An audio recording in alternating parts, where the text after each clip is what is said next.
20 দলীয় জোটের ডাকা অনির্দিষ্টকালের অবরোধের দ্বিতীয় দিনে রাজধানীতে বিচ্ছিন্ন কিছু ঘটনার খবর পাওয়া গেছে। মিরপুরের শেওড়াপাড়ায় যাত্রী বিশেষ শেকড় পরিবহনের একটি গাড়িতে উঠে আগুন দিয়েছে দুর্বৃত্তরা। এতে বাসের পেছনের অংশ পুড়ে গেলেও কোনো হতাহতের ঘটনা ঘটেনি। নগরীতে সকালে যান চলাচল কিছুটা কম থাকলেও বেলা গড়ানোর সঙ্গে সঙ্গে তা বাড়তে থাকে। তবে রাস্তায় গতকালের থেকে ব্যক্তিগত গাড়ির সংখ্যা অনেক বেশি দেখা গেছে।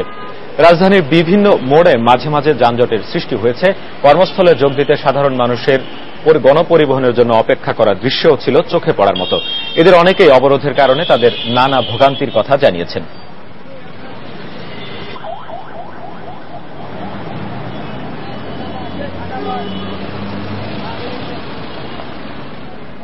আমাদের যানবাহনে চড়তেই হয়, আমাদের যানবাহন থেকে নামতেই হয়। গাড়ি পেলেও আমাদের অফিসে যেতে হবে, না পেলেও অফিসে যেতে হবে।